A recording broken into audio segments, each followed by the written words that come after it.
जय माता दी। मेरे प्यारे भाइयों बहनों माताओं व बंधुओं, संस्कार की बातें चैनल में आपका स्वागत है। बंधुओं, आप सभी को नवरात्रि पर्व की बहुत बहुत बधाई।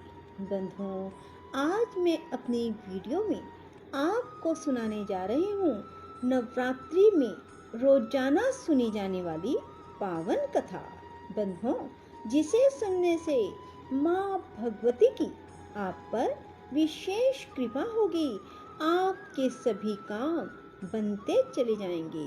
बंधुओं, नवरात्रि व्रत की कथा सुनने वाले को पुत्र की कामना करने वाले को पुत्र, धन की कामना करने वाले को धन, विद्या की प्राप्ति की चाहत रखने वाले को विद्या और सुख की इच्छा रखने वाले को सुख की प्राप्ति होती है। बंधुओं, यदि आपने YouTube चैनल संस्कार की बातें अब तक सब्सक्राइब नहीं किया तो जरूर करें और बेल आइकन दबाना ना भूलें, ताकि आपको हमारी आने वाली सभी वीडियोस की जानकारी सबसे पहले हो सके। बंधुओं, नवरात्रि का पर्व शुरू होने जा रहा है। आप सभी नवरात्रि के व्रत रखें, माँ भगवती की पूजा आराधना करें। बोलो भगवती माता की जय हो। एक बार बृहस्पति जी ने ब्रह्मा जी से पूछा कि चैत्र व आश्विन मास के शुक्ल पक्ष के नवरात्रि का व्रत और उत्सव करने का क्या कारण है, इस व्रत का क्या फल मिलता है, इसे किस प्रकार किया जाना चाहिए। सबसे पहले इस व्रत का पालन किसने किया? बृहस्पति जी के सवाल का जवाब देते हुए ब्रह्मा जी ने कहा, हे बृहस्पति, प्राणियों के हित की इच्छा से तुमने बहुत अच्छा प्रश्न किया है। जो मनुष्य मनोरथ पूर्ण करने वाली दुर्गा, महादेव, सूर्य और नारायण का ध्यान करते हैं, वे धन्य हो जाते हैं। नवरात्रि पर्व संपूर्ण कामनाओं को पूर्ण करने वाला माना जाता है। इस व्रत को करने से पुत्र की कामना वाले को पुत्र, धन की कामना वाले को धन, विद्या की प्राप्ति की चाहत रखने वाले को विद्या और सुख की इच्छा रखने वाले को सुख मिलता है। इस व्रत से रोगी मनुष्य का रोग दूर हो जाता है, मनुष्य के सभी प्रकार के कष्ट दूर हो जाते हैं, घर में सुख समृद्धि आती है, बंध्या को पुत्र प्राप्त होता है और समस्त पापों से छुटकारा मिलता है। ये नवरात्रि व्रत और इसे करने से मन का मनोरथ सिद्ध हो जाता है। ब्रह्मा जी के अनुसार जो मनुष्य नवरात्रि व्रत को नहीं करता, उसे जीवन में अनेक दुखों को भोगना पड़ता है और कष्ट व रोग से पीड़ित हो अंगहीनता को प्राप्त होता है। वह धन धान्य से रहित रहता है, भूख और प्यास से व्याकुल घूमता फिरता है, संज्ञाहीन हो जाता है। यदि व्रत करने वाला मनुष्य सारे दिन का उपवास ना कर सके तो एक समय भोजन करके भी इस व्रत को रख सकता है। 10 दिन बांधवों सहित नवरात्रि व्रत की कथा का श्रवण करें। हे बृहस्पति, जिसने सबसे पहले इस महाव्रत को किया, आज मैं तुम्हें उसकी कथा सुनाता हूँ। ब्रह्मा जी बोले, प्राचीन काल में मनोहर नगर में पीठत नाम का एक अनाथ ब्राह्मण रहता था। वो भगवती दुर्गा का बड़ा भगत था। उसे सुमति नाम की एक अत्यंत सुंदर कन्या उत्पन्न हुई। उसका पिता प्रतिदिन जब भी माँ दुर्गा की पूजा कर होम किया करता था, तो वह कन्या उस समय नियम से वहां उपस्थित रहती थी। एक दिन सुमति अपनी सखियों के साथ खेल रही थी और माँ भगवती के पूजन में उपस्थित नहीं हुई। उसके पिता को पुत्री पर क्रोध आ गया और पुत्री से कहने लगा, अरे दुष्ट पुत्री, आज तूने भगवती का पूजन नहीं किया, इस कारण मैं किसी कुष्ठ रोगी या दरिद्र मनुष्य के साथ तेरी शादी करूंगा। पिता की बात सुनकर सुमति को बड़ा दुख हुआ और पिता से कहने लगी, हे पिता, मैं आपकी कन्या हूँ, जैसी आपकी इच्छा हो वैसा ही करो। राजा से, कुष्ठी से, दरिद्री से और जिसके साथ चाहते हो मेरी शादी कर दो, पर होगा वही जो मेरे भाग्य में लिखा होगा।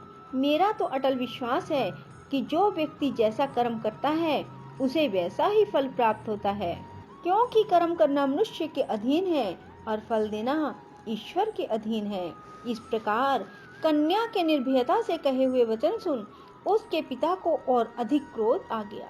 पिता ने अपनी कन्या का विवाह एक कुष्ठी के साथ कर दिया और अत्यंत क्रोधित हो पुत्री से कहने लगा, अब अपने कर्म का फल भोगो। देखें भाग्य के भरोसे रहकर क्या करती हो। पिता के ऐसे कटु वचनों को सुन सुमति मन ही मन सोचने लगी, अहो मेरा बड़ा दुर्भाग्य है जिससे मुझे ऐसा पति मिला। ऐसा सोचते हुए कन्या अपने पति के साथ वन में चली गई और डरावने कुशायुक्त उस निर्जन वन में उन्होंने रात बड़े ही कष्ट से व्यतीत की।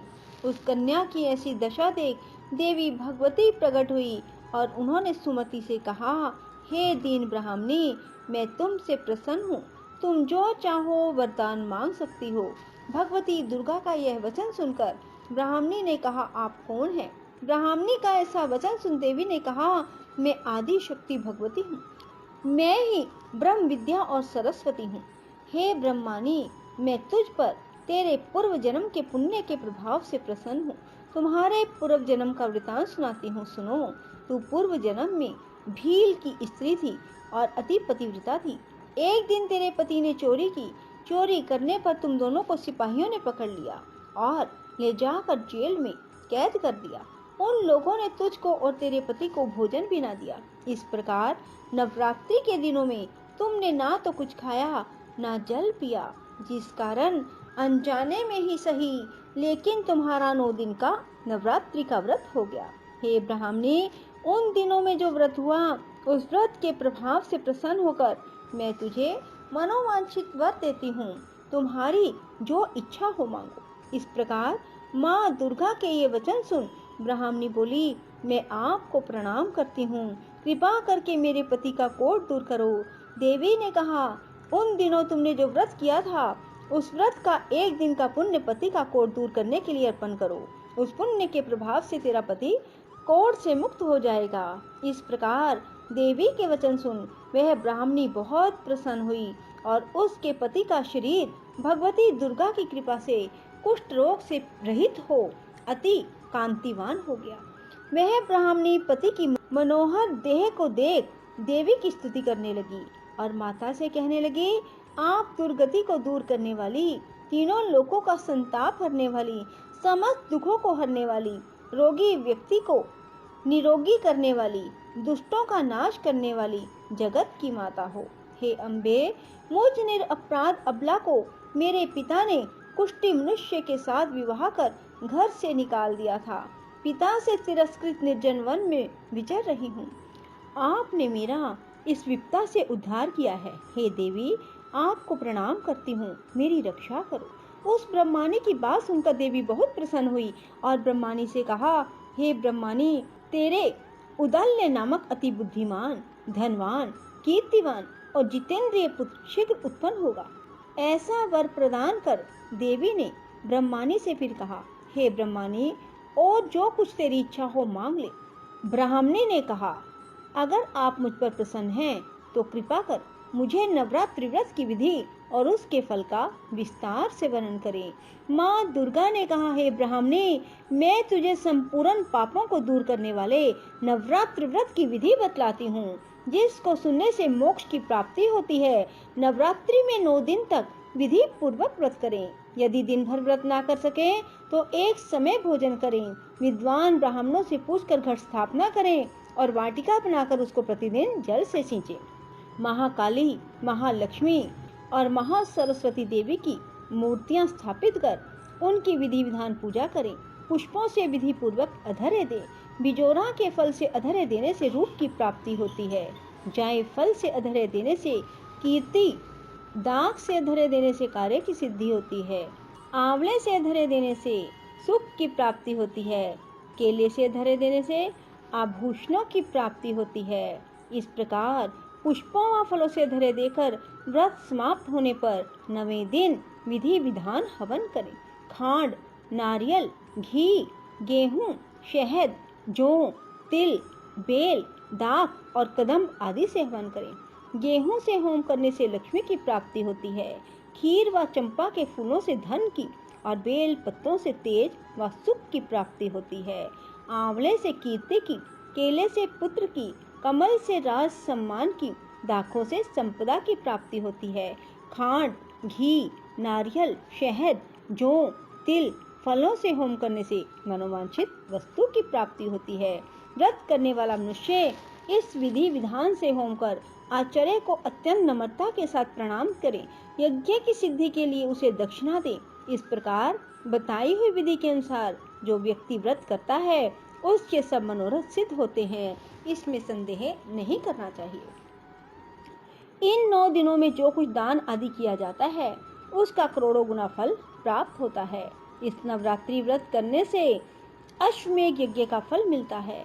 हे ब्राह्मणे, इस संपूर्ण कामनाओं को पूर्ण करने वाले उत्तम व्रत को तीर्थ, मंदिर अथवा घर में विधि अनुसार करो। ब्रह्मा जी बोले, हे बृहस्पति, इस प्रकार ब्राह्मणी को व्रत की विधि और फल बताकर देवी अंतर्ध्यान हो गई। जो मनुष्य या स्त्री इस व्रत को भक्ति पूर्वक करता है वह इस लोक में सुख प्राप्त कर अंत में दुर्लभ मोक्ष को प्राप्त होता है। हे बृहस्पति, यह इस दुर्लभ व्रत का महात्म है जो मैंने तुम्हें बताया। यह सुन बृहस्पति जी आनंद से प्रफुल्लित हो ब्रह्मा जी से कहने लगे, हे ब्रह्मन, आपने मुझ पर अति कृपा की जो मुझे इस नवरात्रि व्रत का महात्म सुनाया। ब्रह्मा जी बोले, हे बृहस्पति, यह देवी भगवती शक्ति संपूर्ण लोकों का पालन करने वाली है। इस महादेवी के प्रभाव को कौन जान सकता है। बोलो भगवती माता की जय हो। राधे राधे, जय श्री कृष्णा। बंधुओं, यदि आपको हमारी वीडियो पसंद आए तो इसे लाइक करें और कमेंट बॉक्स में जय माता दी अवश्य लिखें ताकि आपको कथा सुनने का पूर्ण फल प्राप्त हो सके। धन्यवाद।